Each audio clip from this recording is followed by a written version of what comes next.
पूजा कराई। गोवर्धन पर्वत के रूप में स्वयं भगवान ही विराजमान है। ब्रज क्षेत्र में 3 पर्वत हैं। एक तो गोवर्धन जो वृंदावन में है, वृंदावन से सटे, दूसरा बरसाने में पर्वत और नंदगांव में। ये तीनों पर्वत कौन हैं? बोले ब्रह्मा विष्णु महेश ही 3 पर्वत के रूप में विद्यमान। बरसाने में जो पर्वत है वो कौन है? बोले ब्रह्मा जी। नंदगांव में बोले भगवान शिव हैं और गोवर्धन के रूप में स्वयं भगवान विष्णु विराजमान हैं। और भगवान विष्णु ही तो कृष्ण के रूप में अवतरित हैं। भगवान नारायण का ही अवतार कृष्ण के रूप में है। तो स्वयं भगवान एक रूप से पूजा ग्रहण करते हैं और एक रूप से स्वयं भगवान पूजा करते हैं।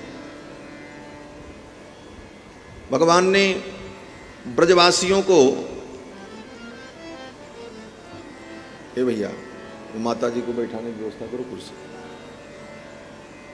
वो जमीन में नहीं बैठ पाएंगे, बड़ी श्रद्धा है उनकी, उनको कहीं आसन दो।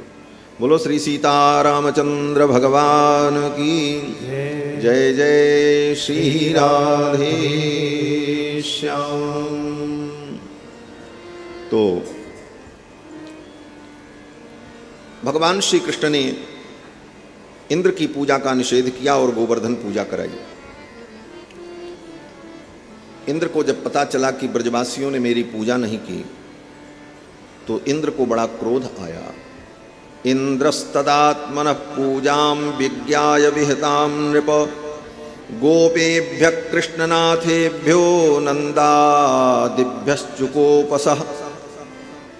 नंदादि गोपों के ऊपर इंद्र क्रोधित हो गए कि इन गोपों ने मेरी अवहेलना की, मेरी पूजा नहीं की। यहीं पर देवताओं के स्वभाव का और भगवान के स्वभाव का अंतर पता चलता है। कथाओं में जो सूक्ष्म बात है वो अनुभव करने की। देवता भी अपनी शक्ति और सामर्थ्य के अनुसार जीवों के मनोरथ को पूर्ण करते हैं। उनको भी ये कुछ अधिकार भगवान ने दे रखा है। और स्तुति पूजा आराधना से देवता प्रसन्न होते हैं, उनका भी विधि विधान शास्त्रों में वर्णन है। लेकिन देवताओं के स्वभाव में और भगवान के स्वभाव में बहुत अंतर है। देवताओं का स्वभाव क्या है? बोले इनकी पूजा करो तो ये प्रसन्न और पूजा न करो तो नाराज। और तो और इन गोप ग्वाल बालों ने प्रतिवर्ष इंद्र की पूजा की और बरसों से पूजा करते चले आए। बरसों से गोप ग्वाल वालों ने पूजा की, उसको याद नहीं रखा इंद्र ने। एक बार ब्रजवासियों ने पूजा नहीं की, उसी को अपराध मान लिया।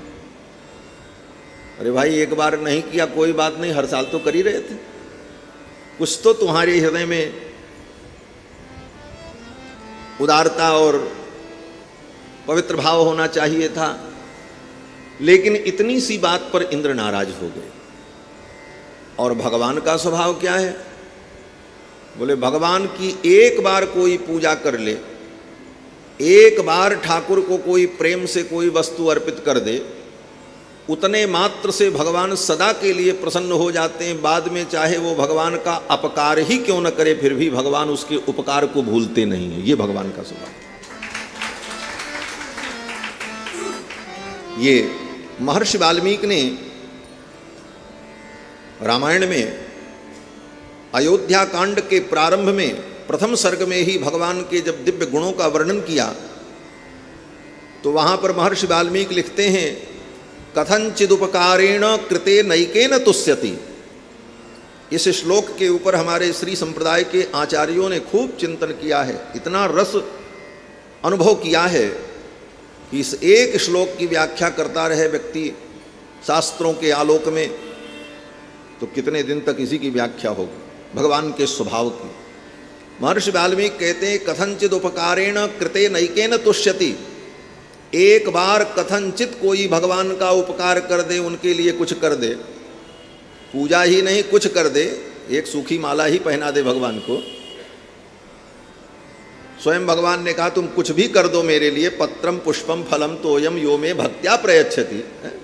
पत्र पुष्प कुछ भी, पत्रम पुष्पम फलम तोयम, पत्राणि पुष्पाणि ऐसा नहीं कहा, पत्रम एक पत्ता, तुलसी का दल भी नहीं, दल में तो 3-4 पत्ते रहते, एक ही पत्ता पत्रम, पुष्पम पुष्पों की माला नहीं मिली तो एक फूल ही सही, अगर आपने कुछ नहीं मिला तो केवल पानी, उस पानी में भी विशेषण नहीं लगाया कि गंगा का हो कि गंगोत्री का हो कि कहाँ का हो, कैसा भी जल अगर आपने भगवान को अर्पित कर दिया, पत्रम पुष्पम फलम तोयम यो में भक्त्या प्रेक्षति, तो ठाकुर का स्वभाव है कि उतने से ही तुम्हारे ऊपर प्रसन्न हो जाते हैं। ये स्वभाव है।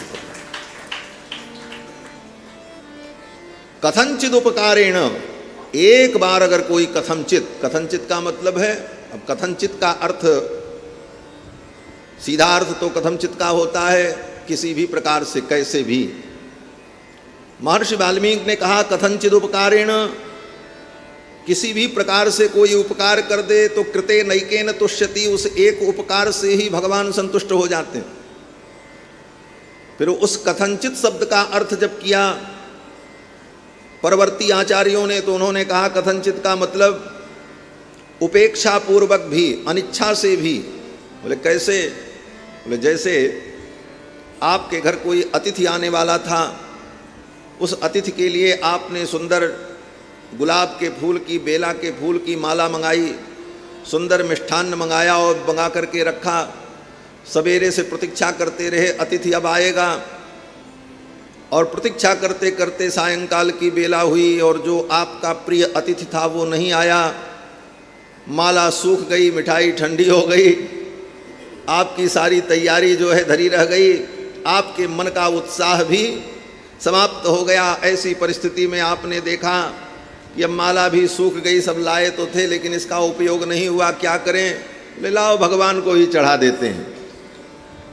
उस माला को, उस पुष्प को और उन पदार्थों को भगवान को अर्पित अगर कर दिया कि चलो कहीं इसका उपयोग हो जाए, उद्देश्य तो कोई और था और वो नहीं आया, ऐसी मजबूरी में आपने उन वस्तुओं को भगवान को अर्पित कर दिया, बोले उतने मात्र से भी भगवान प्रसन्न हो जाते हैं। ये अर्थ आचार्यों ने चिंतन किया कि कथनचिद उपकारेण कृते नैकेन तुष्यति, और कितने संतुष्ट हो जाते हैं भगवान। बोले अब उसके बाद वो कितना भी अपकार करे, भगवान की अवहेलना भी कर दे, बोले न स्मरत्यपकाराणाम, उसके अपकार का भगवान स्मरण नहीं करते, न स्मरत्यपकाराणाम, उसके अपकार को भगवान भूल जाते हैं। कथंचिद उपकारेण कृते नैकेन तुष्यति न स्मरत्यपकाराणाम शतमप्यात्मवत्तया, फिर उसके किए हुए अपकार को भगवान याद नहीं रखते, उसके उपकार को ही याद रखते। इसी भाव को महर्षि वाल्मीकि के इस एक श्लोक के अर्थ को गोस्वामी जी ने एक चौपाई में कहा, रहत न प्रभु चित चूक किएगी, रहत न प्रभु चित चूक किएगी, करत सुरति सयबारी की, करत सुरति सयबारी की, करत सुरति सयबारी की, करत सुरति सयबारी की, रहत न प्रभु चित चूक किएगी, रहत न प्रभु चित चूक किएगी, रहत न प्रभु चित चूक। हमने चूक क्या की इसे भगवान याद नहीं रखते, भगवान याद रखते हैं इसने अच्छा क्या किया। और देवता, बोले देवता ये याद नहीं रखते इसने अच्छा क्या किया, इसने गड़बड़ क्या किया वो याद रखते। यही अंतर है। और ये भगवान का स्वभाव। गोस्वामी जी तो यहाँ तक कहते हैं कि भगवान तो केवल तुम्हारे भाव से ही प्रसन्न हो जाते। सेवा न भी कर सको लेकिन भाव अगर है सेवा करने का तो उतने मात्र से भगवान प्रसन्न हो जाते हैं। ऐसो को उदार जग माही, बिनु सेवा जो द्रवहि दीन पर, राम सरिस को नाही। को उदार जग माही ऐसो, को उदार जग माही ऐसो, बिनु दीनु सेवा जो त्रिवै दीन पर, दीनु सेवा जो त्रिवै दीन पर, राम सरस को नाही ऐसो को उदार जग माही ऐसो को उदार जग माही ऐसो। जो गति जोग विराग जतन करी, जो गति जोग विराग जतन करी, नहीं पावत मुनि ज्ञानी, नहीं पावत मुनि ज्ञानी। सो गति देत गीत सबरी कहाँ, सो गति देत गीत सबरी कहाँ, प्रभु न बहुत जिय जानी, प्रभु न बहुत जिय जानी ऐसो को उदार जग माही ऐसो को उदार जग माही ऐसो को उदार जग माही। ये भगवान का स्वभाव है। इस कथा में, कथा तो मालूम है कि इंद्र की पूजा नहीं हुई, इंद्र ने वर्षा की, ब्रजमंडल को नष्ट करने के लिए भगवान ने गोवर्धन पर्वत उठाया, सबकी रक्षा की। मूल बात तो इतनी। लेकिन इस कथा से जो सार निकलता है